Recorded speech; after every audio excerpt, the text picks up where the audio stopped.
Good evening, everyone. We are going to give a couple of minutes for everyone to get situated with the grand rounds, and we get promptly started.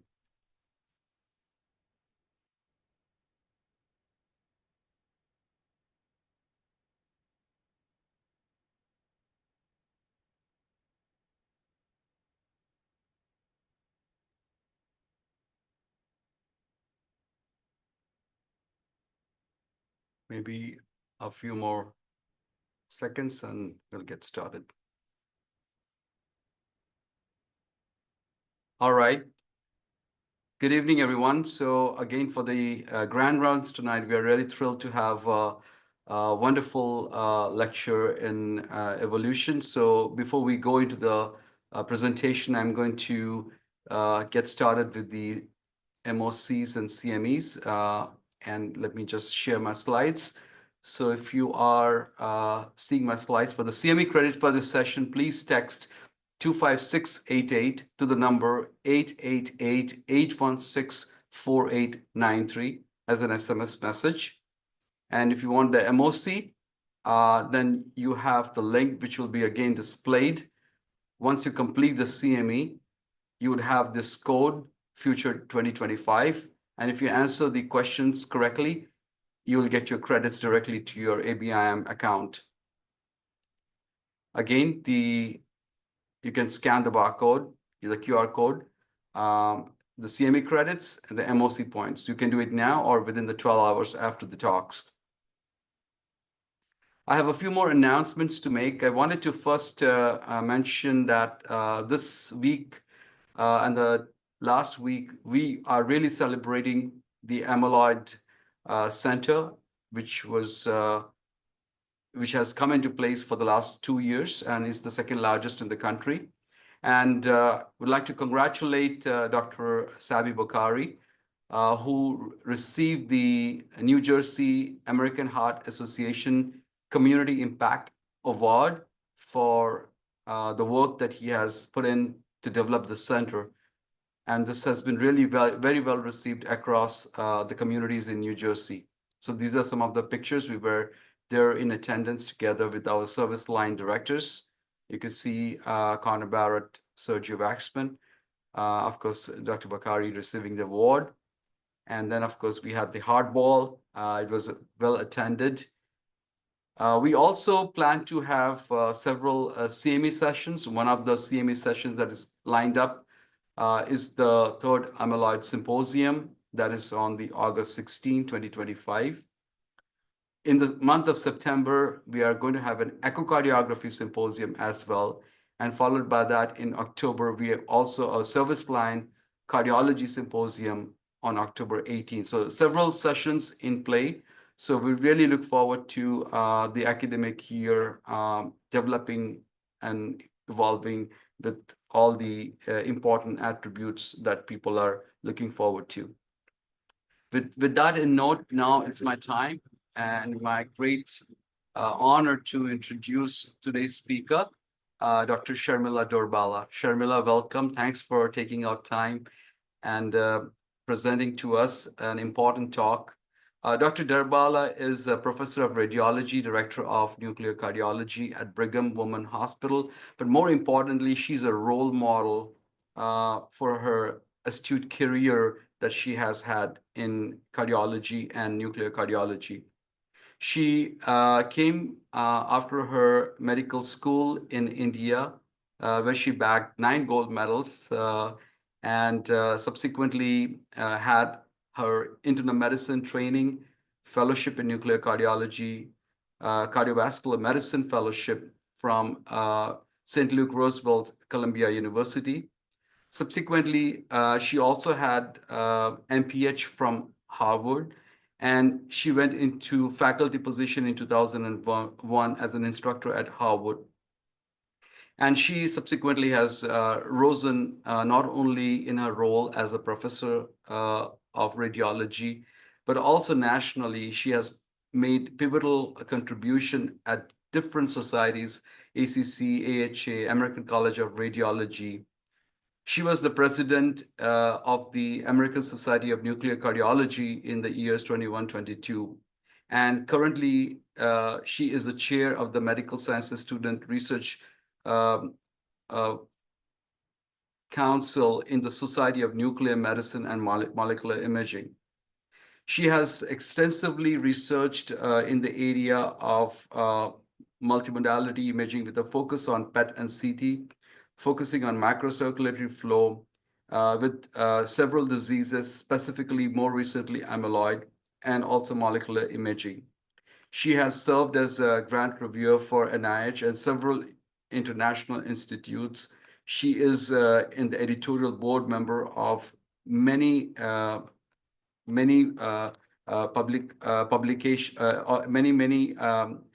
journals, and she's the senior associate editor for Journal of Nuclear Cardiology.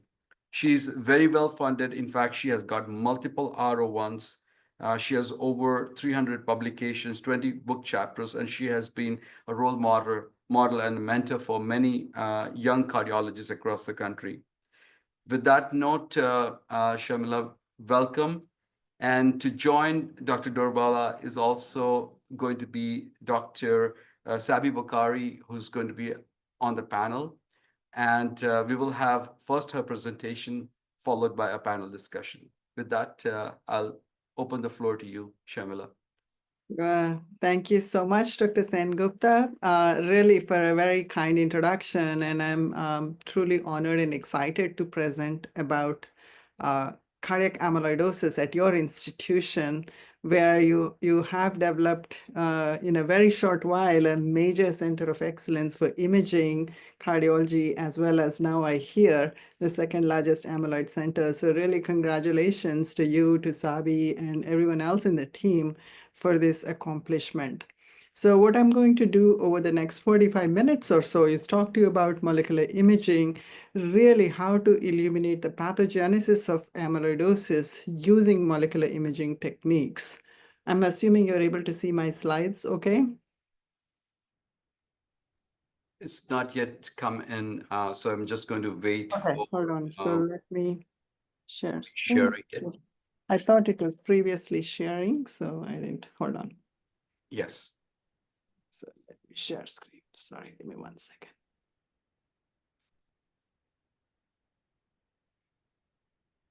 Yes. I'm glad I asked. Yes. Perfect. Yes. So anyway, so my topic is really about molecular imaging, focusing on the pathogenesis of cardiac amyloidosis, and I'll bring you up to speed about some of the newer things that are happening in the field at this point. So these are some of my disclosures. I'll try to keep my talk unbiased. So what are we going to do over the next 45 minutes? It's three main parts to the talk. First is an overview, where I'll discuss how to suspect, diagnose cardiac amyloidosis and talk about imaging targets in cardiac amyloidosis.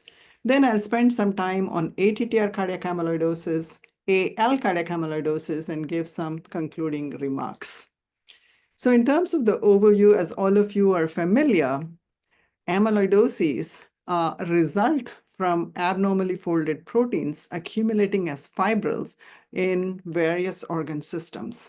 A number of different precursor proteins, transthyretin, apolipoprotein A1, lysosome, and immunoglobulin light chain shown in this figure, plus 36 other proteins, can misfold and form non-branching fibrils that stain with Congo red staining under polarized light microscopy with apple green birefringence. So this is the classic pathogenesis we've learned about in med school. And when you come to the heart, there are three main buckets for cardiac amyloidosis. The first one, which is the most severe form of disease, is immunoglobulin light chain or AL amyloidosis, which is a plasma cell dyscrasia, which causes a rapidly progressive form of amyloidosis with very high mortality.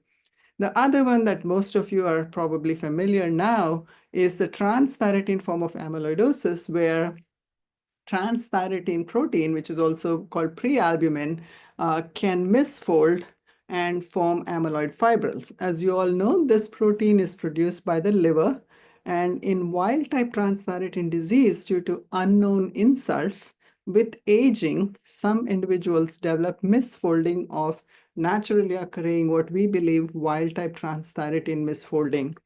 Whereas there's an inherited form of disease, which is called ATTR variant disease. And in this condition, patients do have an inherited variant of the transthyretin gene, which results in an abnormal transthyretin protein that is more prone to aggregation and fibril formation. The third bucket here is really less common forms of amyloidosis. These include the ApoA4, ApoA1, fibrinogen, ALECT, and so on and so forth.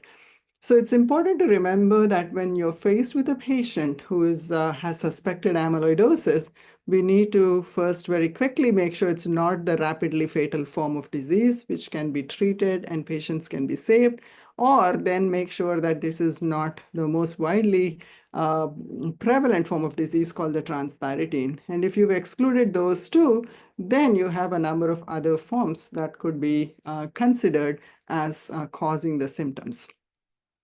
So as you all know, this disease was felt to be rare. And in my mind, there are three reasons why this was rare and combined with delayed diagnosis.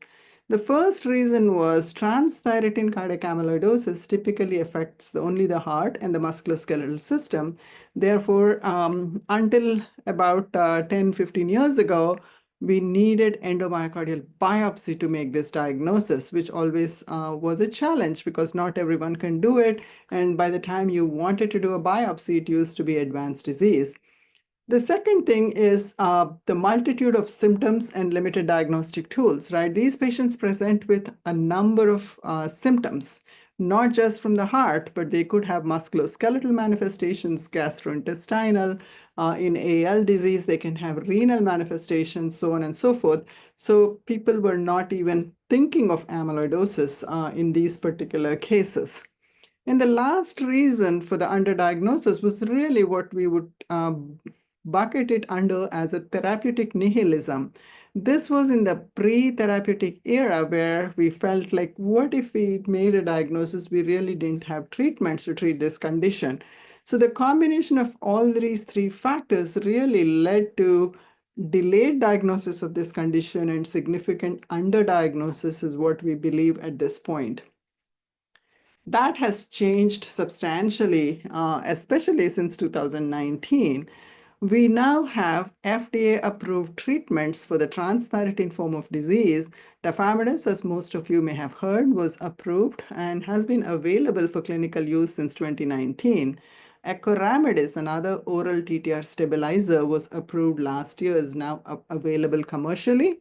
And vutrisiran is a TTR silencing drug, which is also approved for TTR cardiomyopathy. Therefore, we went from a disease that was rare, difficult to diagnose, and delayed diagnosis with no treatments, to now a condition where we have three treatment options, not one or two, but three treatment options. And there are more drugs under testing. For example, at the recent ESC Heart Failure Congress within the last 1 week or 10 days, there were some presentations in the late-breaking trials about the CRISPR-Cas9 gene editing of the transthyretin gene with nexiguran ziclumirin in ATTR cardiomyopathy. And they showed very nicely in a phase 1 study in about 36 patients that this gene editing was favorable in terms of safety and tolerability, and really resulted in reduction in serum transthyretin, both in the wild type and variant disease. So really, really exciting that you could potentially see a future where a single treatment, a one-time treatment, could potentially take care of this disease in some of these patients. For AL amyloidosis, we also have approved therapies. Daratumumab is a monoclonal antibody to CD38, has been approved, and it's highly effective in treatment of AL cardiac amyloidosis, AL amyloidosis. And here you can see the seminal study which showed daratumumab resulted in better survival in these patients compared to control, and event-free survival was better.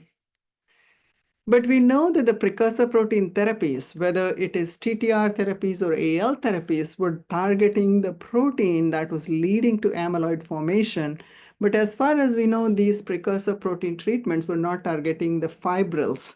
So we now have at least two, but actually nearly 3 to 4 antibodies which are currently under clinical trials in phase 1, phase 2, actually in phase 3 trials, both for transthyretin as well as for light chain cardiac amyloidosis, where the aim of the treatment is to remove the amyloid fibril, thereby revert the cardiomyocyte, the cardiac myocardial function close to normal.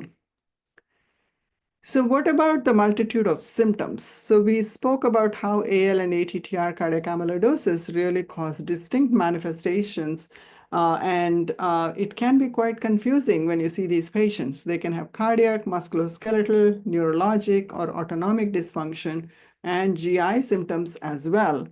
But the issue here is that independent of the precursor protein, whether it's light chain or transthyretin amyloid, these clinical manifestations may be somewhat indistinguishable. For example, carpal tunnel syndrome and lumbar spinal stenosis, you may see it in transthyretin, but also in AL. The same thing with autonomic dysfunction. You can see it in hereditary TTR amyloidosis, the variant TTR, as well as in AL amyloidosis. And of course, cardiac involvement is common to most. So multitude of symptoms makes it hard to really consider this disease, but delays the diagnosis. What about ECG changes? If you have conduction system disease in an elderly patient with heart failure, of course, consider transthyretin amyloidosis. And especially if you have a previous ECG which shows a narrow complex with no conduction abnormalities, this should really increase our suspicion for amyloidosis. Echocardiography, as you all know, a normal shown on the left and a patient with amyloidosis shown on the right, has multiple classical manifestations, as you're all familiar with. Very thickened ventricles, the classic, but the ventricle may not be that thickened, particularly in the AL form of disease. Preserved ejection fraction is the most common variant, but you may see in advanced stages reduced ejection fraction. And global longitudinal strain with apical sparing is now we recognize is not as specific as we initially felt it to be. But of course, abnormal tissue Doppler signals, very, very important in identifying this condition. What about cardiac MRI? Again, you can see the structural features of MRI, the cardiac structure. Here's a normal on the left side, no late gadolinium enhancement, normal ECV, normal cardiac structure. On the right side, you see a patient with amyloidosis. And here you can see the patient's classical features, including diffuse late gadolinium enhancement, ECV expansion, and very, very thickened myocardium with bilateral pleural effusions and some pericardial effusions. For AL amyloidosis diagnosis, we still need biopsy. So this is usually suspected by a blood test looking at serum and urine immunofixation electrophoresis and serum free light chain assay. But then that's followed by either a bone marrow, fat pad, or involved organ biopsy. And in a patient who has definite biopsy-proven amyloid, cardiac amyloid is suspected when there are classical structural changes on either echo or MRI, and there is elevated cardiac biomarkers, right? The important thing to remember is whenever you see biopsy evidence of amyloid, not only you look for congruent staining, but you send it off for mass spectrometry analysis, which is the reference standard for typing the precursor protein.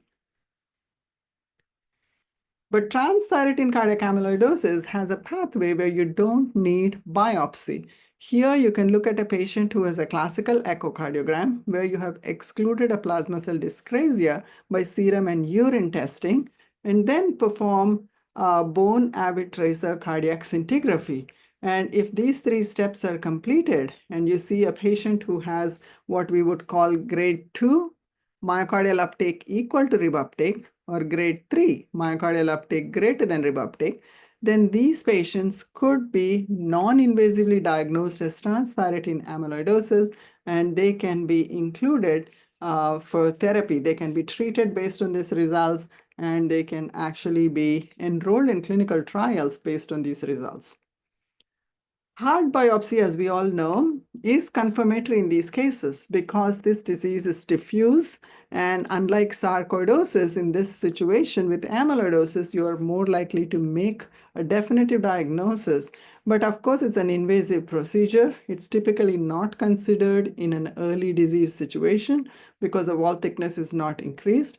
And quantitation can be challenging because we are blindly taking samples from the right side of the interventricular septum and assuming that is the amyloid burden in the entire heart. Of course, this is not logistically an option to look at response to therapy. So here's an autopsy section of sulfated algin blue staining in a patient with light chain amyloidosis. All the blue-green is amyloid, and you can see perivascular deposits. So depending on where your bioptome grabs the tissue sample, you may have no amyloid in the sample, mild amyloid, moderate, or significant amyloid. Therefore, quantitation, as you can imagine, could be very, very challenging. The advantage of imaging, particularly tomographic imaging, and with molecular tracers, is that you don't sample a small part of the heart, but you sample the entire heart, and you also sample or image amyloid in the entire body. So we can estimate whole heart amyloid, and we can look at a situation where you're talking about staging amyloidosis in the various organs. So what are the imaging targets?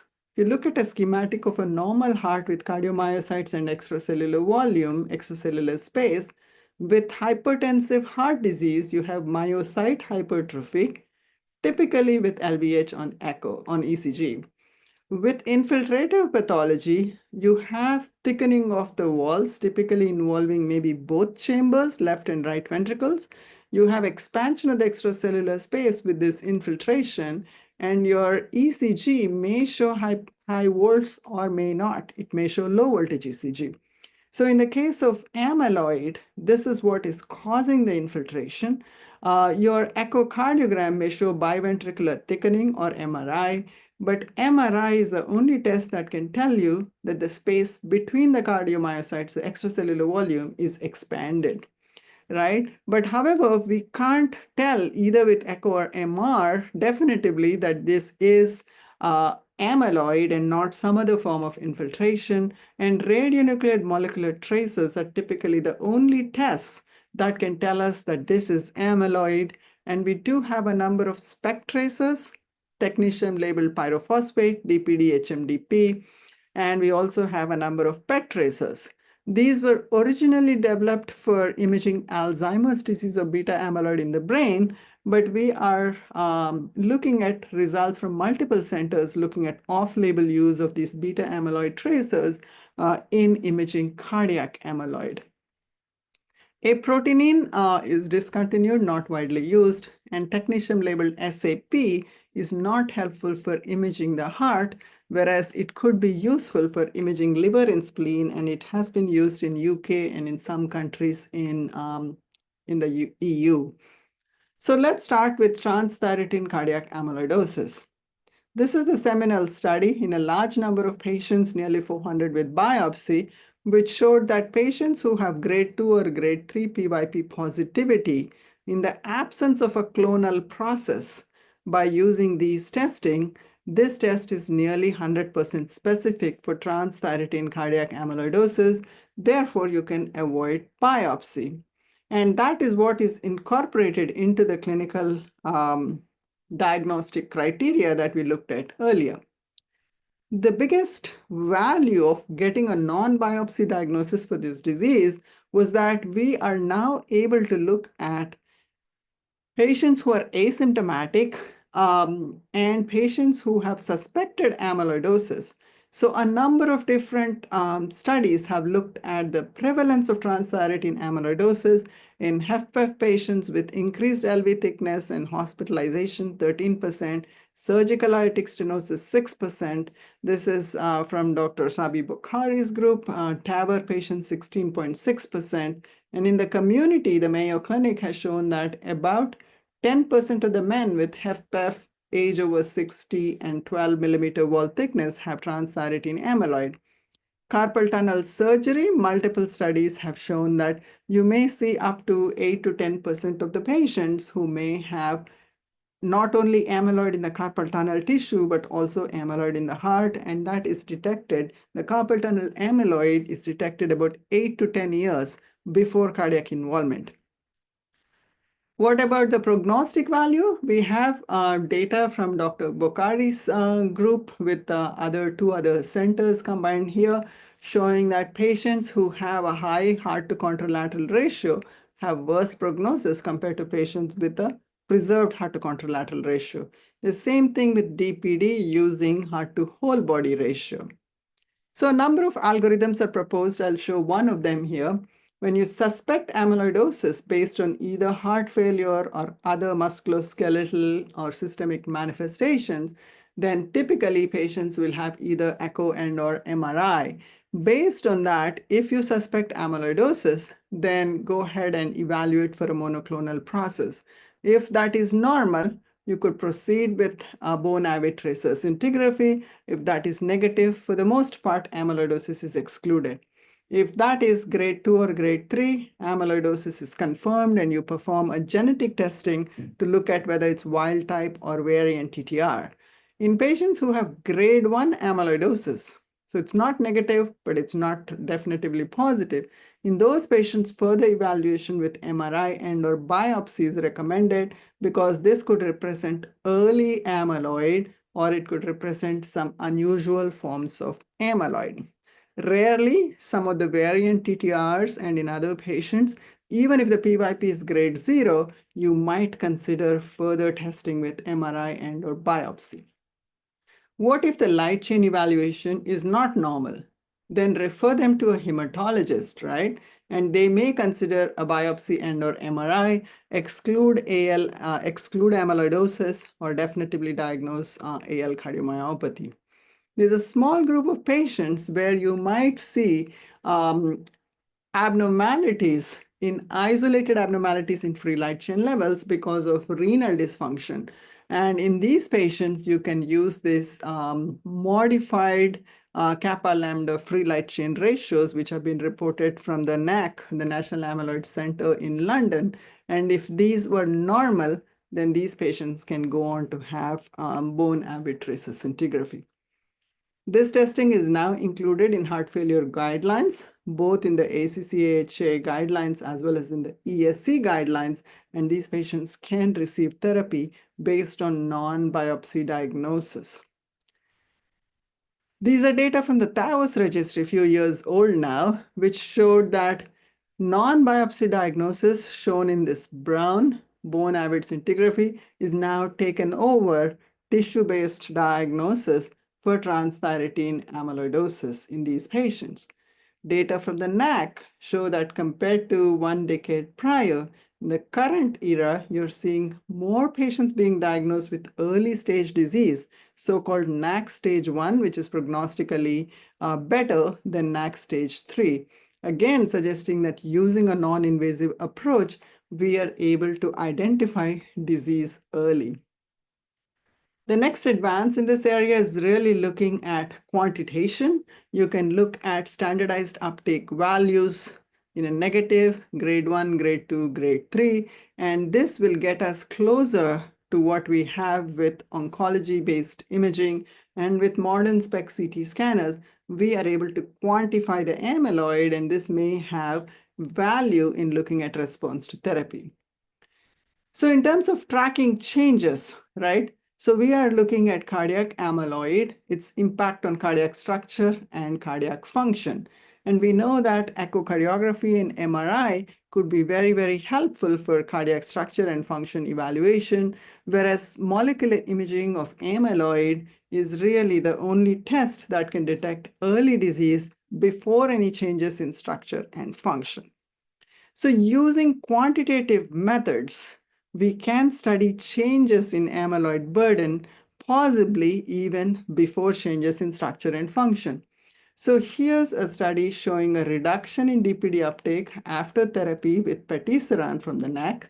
Similar data from vutrisiran showing that PYP normalized uptake is reduced with vutrisiran in majority of the patients, nearly 2/3 of the patients. And similar data with eplontersen showing that you see at baseline compared to follow-up, you see a significant improvement in radiotracer uptake in the heart. And there was one group from Medical College of Vienna which showed that in patients who improved PYP uptake in the myocardium with tafamidis TTR stabilization, they showed that these patients had it on MRI, slight improvement in LV function, RV function, and NT-proBNP compared to patients who did not change. So they used a median value to cut off above median, below median change. And in these patients where the tracer uptake did not change, they showed that LV ejection fraction changes were less obvious, again suggesting that molecular techniques may eventually translate into structure and function. So we looked at this using tafamidis, baseline and follow-up in patients receiving tafamidis therapy. And what we found was that in majority of the patients, tafamidis metrics, including the quantitative metrics, go down. SUV max decreases, cardiac amyloid activity, which is a volumetric measure of amyloid in the heart, decreases. Percent injected dose also decreases. But interestingly, what we noted was these patients do not change their global longitudinal strain, do not change their ECV or LV mass. And the question then becomes, is this showing a real signal of change or not? And my answer to that is at this point, we do not know because a big number of patients, almost all patients do show improvement with therapy and without change in structure and function. So this is an area of active investigation to better understand what these changes mean.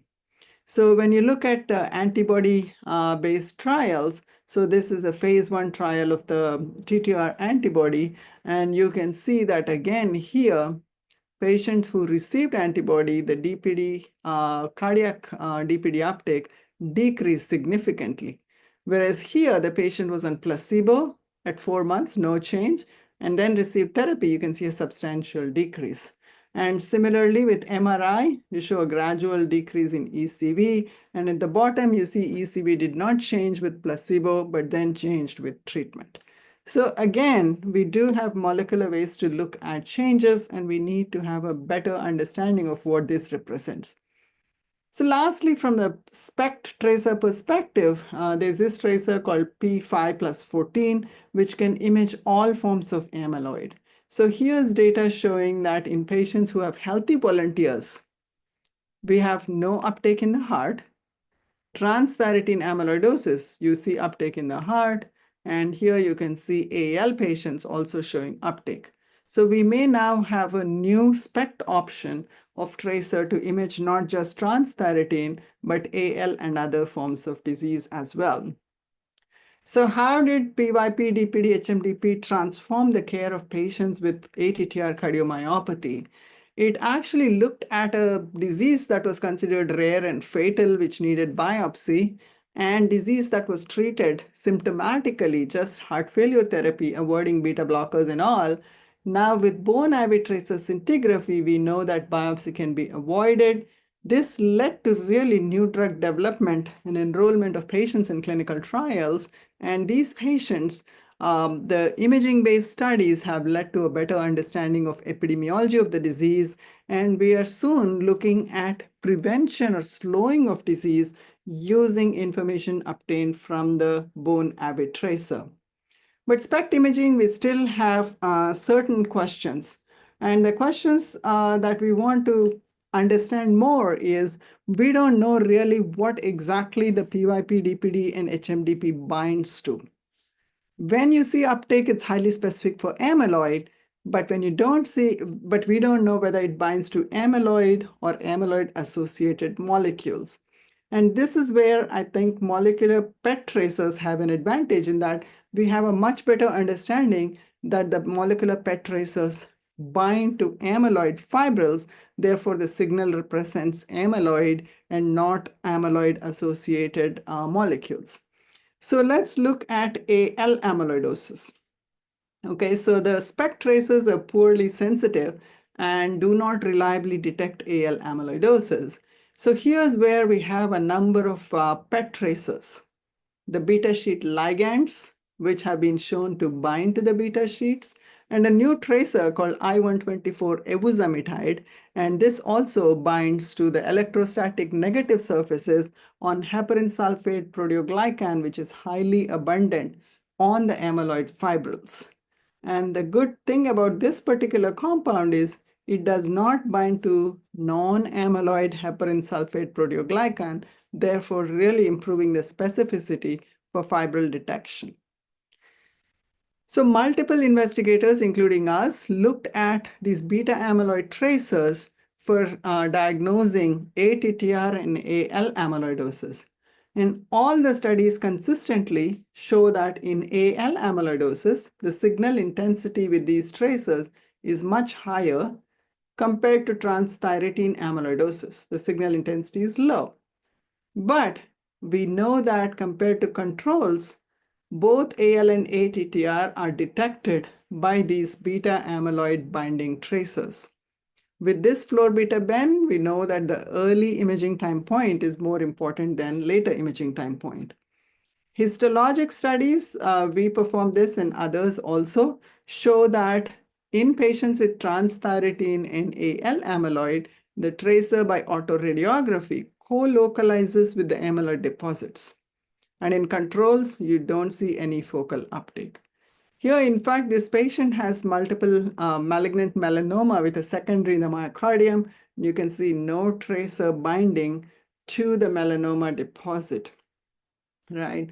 And we also looked at flutimidamol using histofluorescence analysis and showed the same thing, which is here are your sinoflutimidamol images, cardiomyocytes in red, and here's the overlay with collagen in green, showing that the flutimidamol histofluorescence is exactly between the cardiomyocytes in the extracellular space. And this patient had a strongly positive PYP and classical MRI findings. So again, we have some understanding of the molecular binding of these tracers to amyloid. The good news with this evuzamitide tracer is it can not only detect cardiac amyloid, but it can detect multiple forms of cardiac amyloid, wild type, variant, AL, ApoA4, and it can also detect other organs. So here's liver amyloid in ATTR wild type, splenic amyloid in AL, and this is floor beta pair showing lung uptake in a patient with pulmonary AL amyloid. So the advantage of the beta amyloid tracers is really in showing molecular signal at a time where you may or may not see structural changes. So here's a test tube experiment showing that thioflavin T, which is a amyloid pathology dye, shows significantly higher fluorescence in the elongation phase of the amyloid fibril.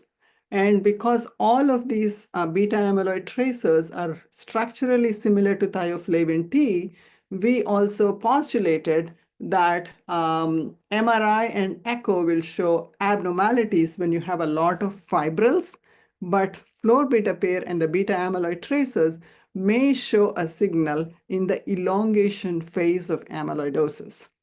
So here's where in our preliminary study, we showed that controls, no change between the blood and myocardium. Transthyretin patients, myocardial uptake is more than the blood pool in green. Same thing with AL. But in a patient with AL amyloidosis who's been treated, you see the signal is overlapping. So no signal in the myocardium compared to blood pool. So almost very mild increase. Similar studies shown from Korea that in patients who received therapy, the signal may be low. So Dr. Sarah Cuddy from our group looked at this more systematically, showed that in patients who are untreated, signal intensity is high. In patients who don't have cardiac amyloid, the signal intensity is low.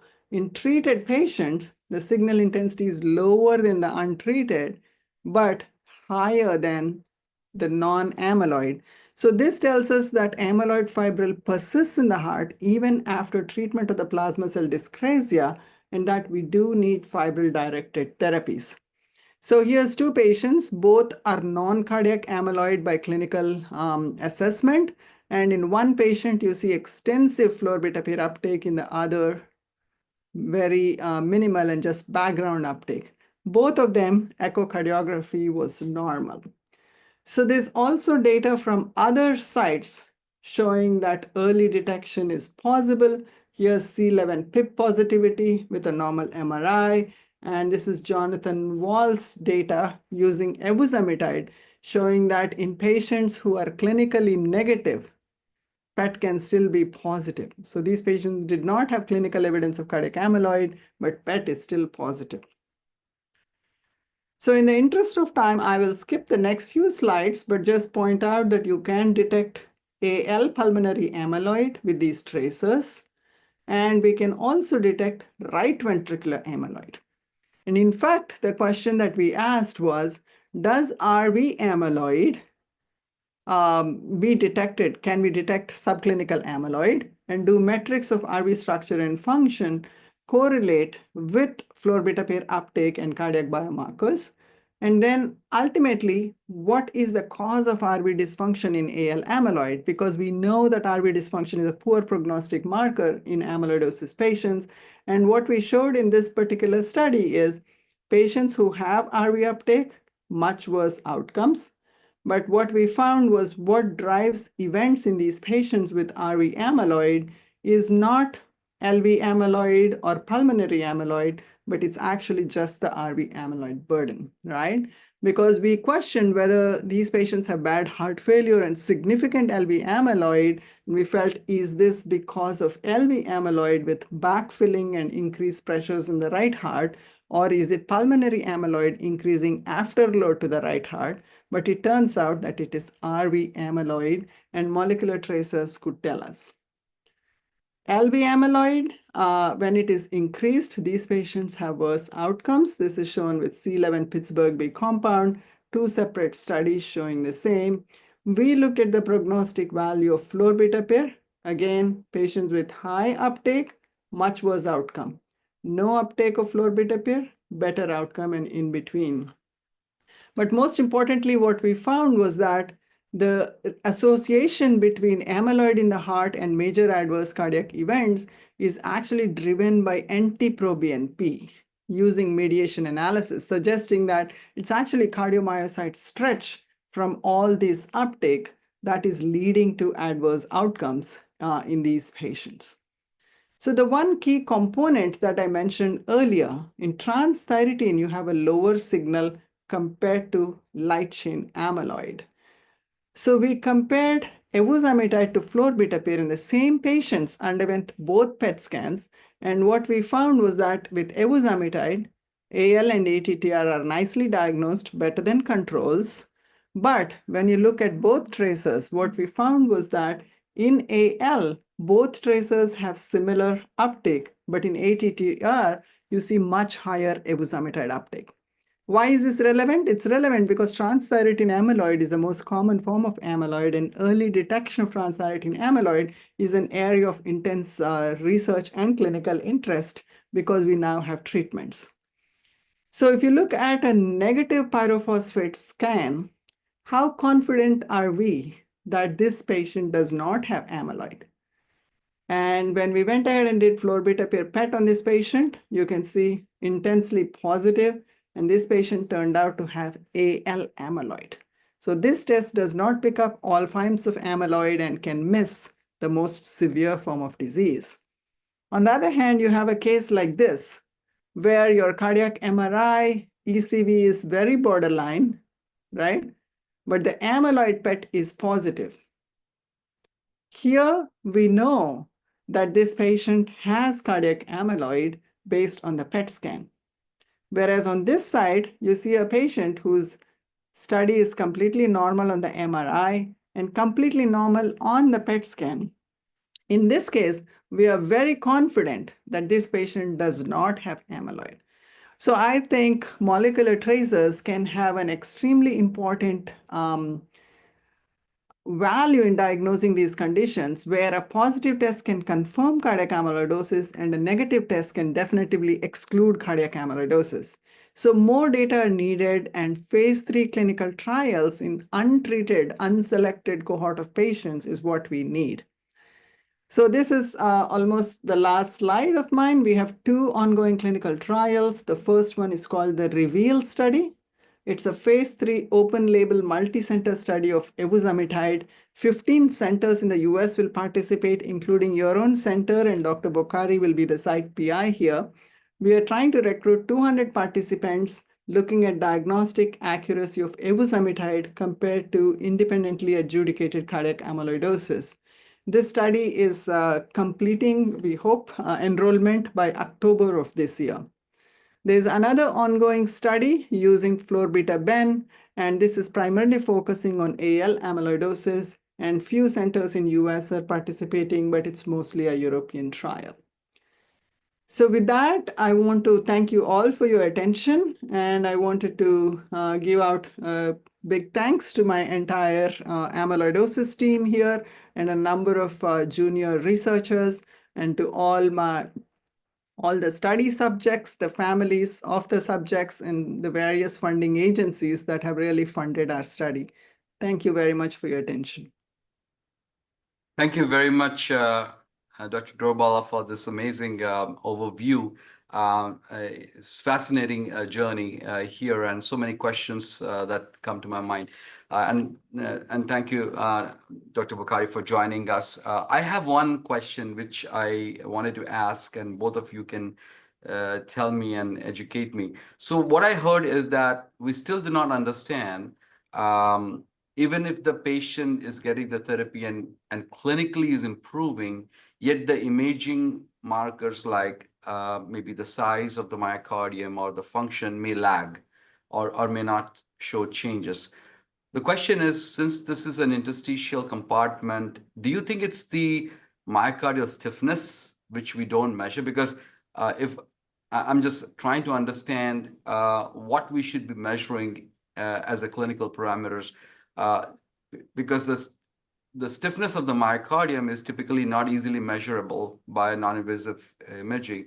But in invasive, we know that for a given pressure, if a myocardium is stiff, for a given volume, if the myocardium is stiff, the pressure rises higher and the filling pressure increases. Any thoughts about what should be the biomarkers that we could be responsible for? Yeah, absolutely. So I fully agree with you, Partho, and you are the expert here on the echocardiography side. So we definitely need more sensitive markers than changes in structure and function, because we all recognize that in order for the structure to change or the function to change, you will need a lot of change in amyloid or removal in amyloid. And what we know is that the precursor proteins are not, we don't believe they're directly impacting the actual fibril. They're impacting new fibril formation, but not impacting existing fibrils. So therefore, why we expecting stabilizer and silencing drugs to change cardiac structure and function? Because we are not really using any treatment to change structure and function.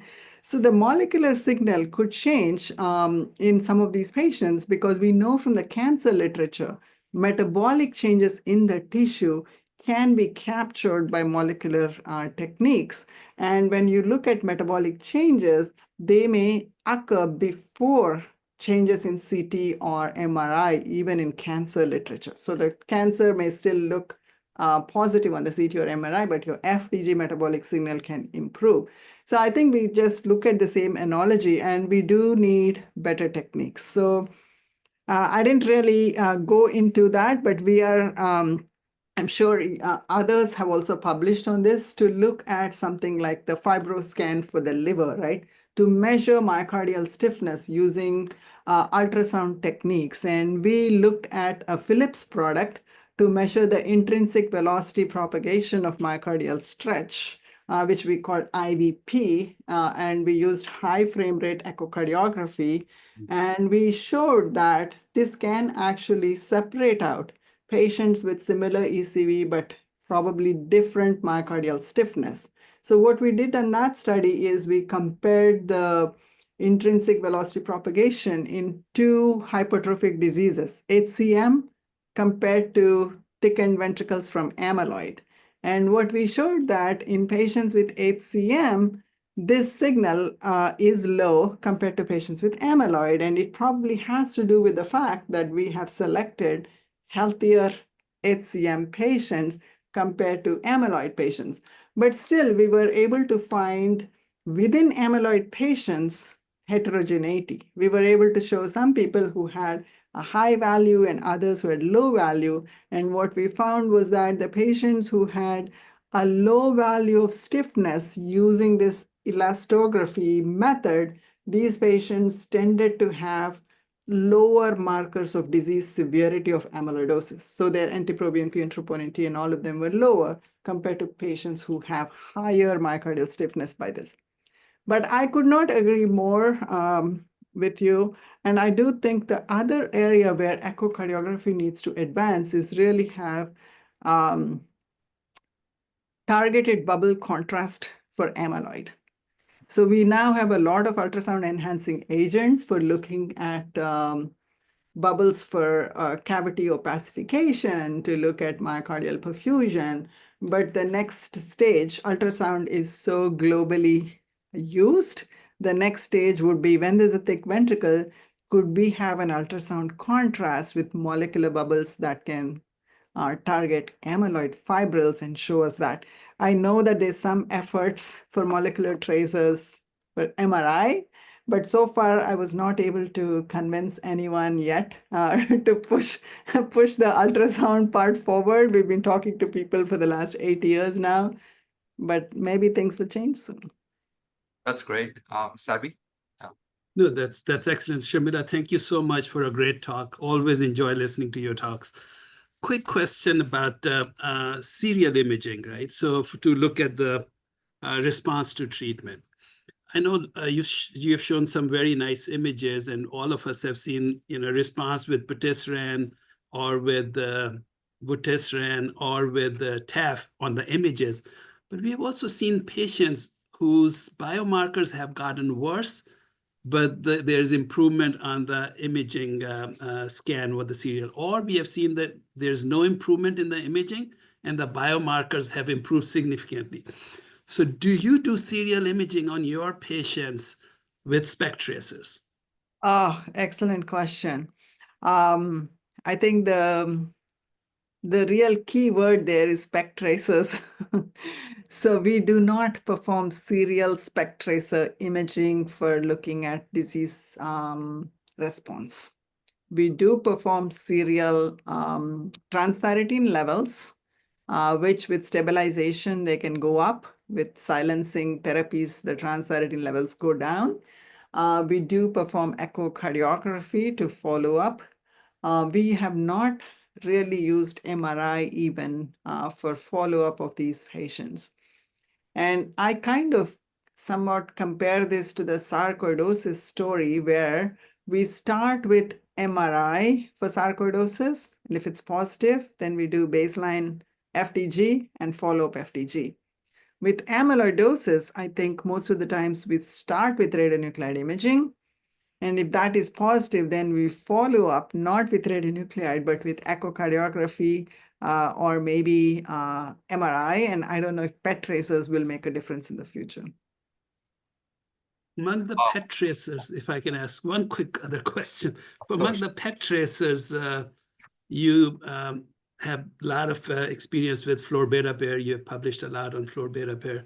Now, if you have to compare this with evuzametide for your TTR patients, you're going to prefer evuzametide, or in future, would evuzametide be a one-stop shop for all amyloidosis?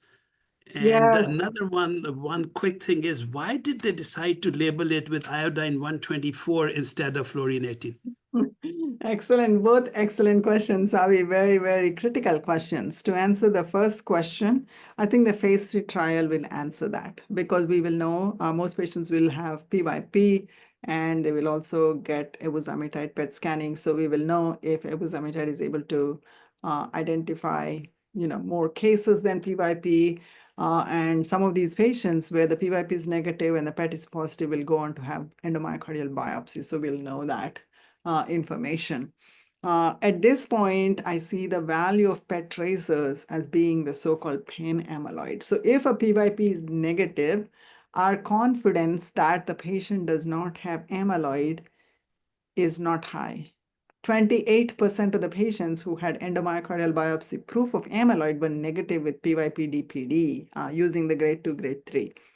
Therefore, I think with, I don't know if in your case, but with increasing performance of PYP, we're detecting more AL as well. In most patients, most centers feel the same experience. So we have nothing to image AL amyloid in the heart. Currently, we have nothing. You can only do MRI and echo and surmise that this might be amyloid in the heart, but we don't have a molecular technique to image AL heart. Therefore, the PET tracers could be amazing. Now, the question about comparison between tracers, I don't know the answer.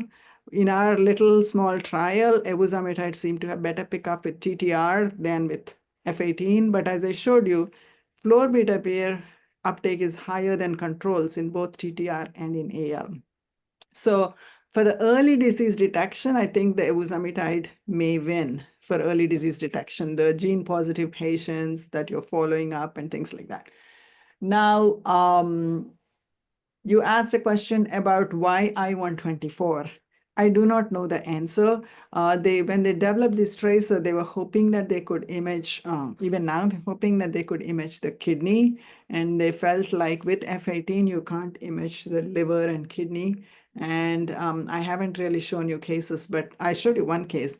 You can beautifully image liver amyloid with evusamotide with I-124. With F18, you can't because F18 florbetapir and all these tracers are excreted through the hepatobiliary system. So the reason for the I-124 was primarily to capture renal amyloid. But the big advantage, it turns out, because I'm running the phase 3 now, is a single cyclotron in the whole country can produce this tracer and ship it everywhere. All 15 sites get the tracer from Pharmalogic, a single cyclotron in the whole country, because the tracer has a long half-life. So there are some advantages in that sense. But yes, it's a little problematic, the long half-life. So could it be that they were thinking of fusing it with the monoclonal antibody? Because usually iodine 124 is used for antibody labeling, so large molecules, so that they can use that to label it and then treat the amyloid? Yeah, so that could be one thing, but they started with the diagnostic and it's a small peptide. So because it's a peptide, they had to go with I-124, but you saw the technetium labeled is also seems to be working. Regarding the antibody, it's a very similar but not identical molecule. The evusamotide is also now an antibody that targets, and it's technically, I was told, is not a theranostic application because you don't need a radio tracer. You just inject this antibody and it sticks to the amyloid and causes macrophage-related removal of the fibril, right? So my answer to the question, I don't know the definitive answer, is if you're using evusamotide-based antibody, the imaging tracer to show efficacy from a molecular imaging perspective should be not evusamotide. The reason I say that is you are removing whatever that heparin sulfate proteoglycan or whatever that this binds to is coming out. In theory, that's what you're doing. Then you image it, then you're not going to see it. So my thought process is if they're going to image molecularly, it should be a different molecule that binds to a different part of amyloid. And if that uptake is also not present, I'm more comfortable that the technique is working. I don't know if it's too complex an answer, but you can't use the same molecule to remove it and then try to image it, you won't find it, right? You've already removed that epitope from the fibril. So there is some questions in the chat. So from Dr. Yasmin Hamrani, which one would you pick if you had a choice for diagnosis, SPECT or PET? Yeah, hi, Dr. Hamrani. Nice to hear from you. Right now, the only clinically available test is PYP SPECT for suspected transthyretin. We have no approved agents for PET, and all the data I showed you for PET are research. And there's a second one, since there is no data or therapy right now to cure amyloid, how much do we modify treatment based upon changes on SPECT PET? But I heard that you said that the macrophages can be activated and they can start engulfing the fibrils. So in a way, you're starting to think about removal. So the two thoughts about it. One is I've heard from biochemists that with TTR stabilization and silencing, you are changing the kinetic equilibrium of transthyretin in the circulation compared to the amyloid. Therefore, it may favor dissociation of the fibrils because you no longer have the misfolded proteins in your circulation. So they may be natural breakdown of the amyloid fibril by controlling your TTR levels. So yes, that is one possibility, but we have not seen big structural or functional changes. So it may help, but then the heterogeneity may be that, there's some antibody studies, the 3 cases published by NAC showing anti-TTR antibodies led to complete amyloid resorption in 3 patients, right? If that is true, then it's possible that in some patients it works better than in others. But either way, I think stabilization and silencing will facilitate the body to remove the fibrils. Yeah, they might How facilitate. much is inflammation in this plays a role, and how much that gets controlled? Yeah, so I don't know the answer to this, but traditionally, based on basic science work that was done mostly before treatment, disease-modifying therapies, inflammation has not been a major component of the pathogenesis of amyloidosis. It was felt to be more like an inert fibril, but that is changing now, especially since we have agents that are working in the extracellular space and now potentially inviting macrophages and others. So since you are altering the extracellular matrix, inflammation may become an issue. In fact, we are testing imaging of fibrosis in amyloidosis using a fibrosis-specific molecular tracer, and we do see fibrosis in these patients. And that's been shown even in autopsy. And there's one study which showed activated fibroblasts in AL amyloidosis. But in our experience using FAPI, we have not seen activated fibroblasts with the specific FAPI compound that we have used. So this is, you were on the mark there, Partho. Very, very important question for the field at this time, and that's being studied actively. Yeah. Last 2 questions. Do you think early diagnosis on PET may be the future? I think you kind of answered that question and not lead to lead time bias. And then I would like to go to Dr. Ruchika Bhargav, who likes a talk, and then say with regards to serum biomarkers, especially NT-proBNP, is there a specific cutoff which was noted to be associated with MACE in the previous studies? Yes. So the NT-proBNP is a prognostic marker. There's a different cutoff for AL and for ATTR. In AL, there's this so-called 3B stage where if your NT-proBNP is over 8,000, you have very, very bad prognosis, 3B. So yes, so there is a cutoff. And for most studies, and I believe it is for the what do you call it? The Mayo staging, as well as the NAC staging, have used cardiac biomarkers in them. So it's on all three, right? Columbia also uses Columbia it, and also uses it, and Columbia NAC has and this this priority dose change on top of everything else. So yes, they're definitely an important question. So a very important question. So I think, Sabi, you showed us that in patients with aortic stenosis, the prevalence of amyloid is high and HFpEF is high. HFpEF and aortic stenosis, the 2 phenotypes are coexisting, I think, as the population ages. So tell me a good reason why all patients of aortic stenosis should not be scanned for ATTR amyloid. So if you're looking at the SAVR, which Sharmila showed very nice, it was only 6% patients who were going for SAVR had that. And for TAVR, it's 16%. But if you look at the gender difference, it was 4% in women, and it was 22% in males. So if we have to come up with some kind of a cutoff that you can't screen everyone who's going for TAVR, but anyone, say, who has 2 or 3 variables, has LVH, male, and also greater than 65 years of age, and on top of that has history of carpal tunnel, AFib, or something like that, that would increase your pretest probability. Because if we screen a lot of these patients and they are negative scans, no one wants to screen those patients then, especially the interventionists. They say, I've done 20 patients and none of them was positive. I'm going to stop screening. So I think it's better to have variables in which we can screen the patients who might have the disease. Yeah, I can expand on that. And one of which is PYP is only 72% sensitive in patients who had overt phenotype of amyloidosis.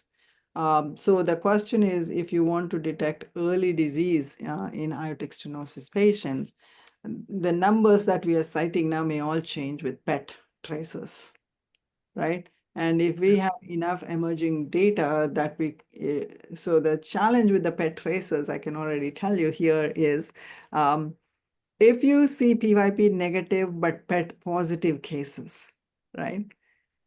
How effective are the current treatments, right? We know that PYP positive patients in the tafamidis trial, in all other trials, they benefited from TTR stabilization and silencing. So that data is robust.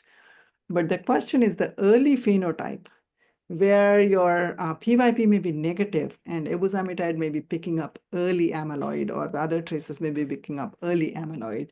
We will need new clinical trials with treatment agents to show. This is the same way your TAVR studies have progressed, where you start TAVR with non-surgical candidates, then you have symptomatic, and now you're moving more and more towards asymptomatic. So the field may be moving that way.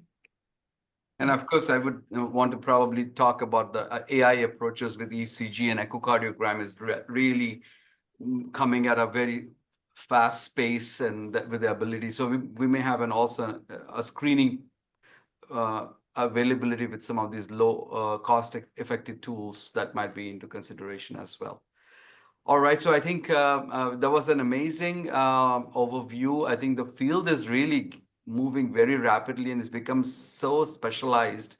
It's amazing to see how much we are getting to understand and explore more. But what is more interesting is so many pharmacotherapies in evolution. So I think this is a great field, and Dr. Bokhari we are also very excited to have our amyloid fellowships, because I think we need to train the next generation of leaders, because as we recognize these patients, so we'll have to be able to take care of them as well. There's a distinct gap because there are not many specialists who are at the moment currently trained in this field. So with that in mind, I think we look forward to this sessions perhaps again in the near future. Dr. Durbala, thank you so much for this grand rounds, and we look forward to maybe inviting you in person in the near future. And with that, we conclude today's grand rounds. Thank you, everyone. Thank you all. Thank you very much. Thank you. Bye-bye. Bye.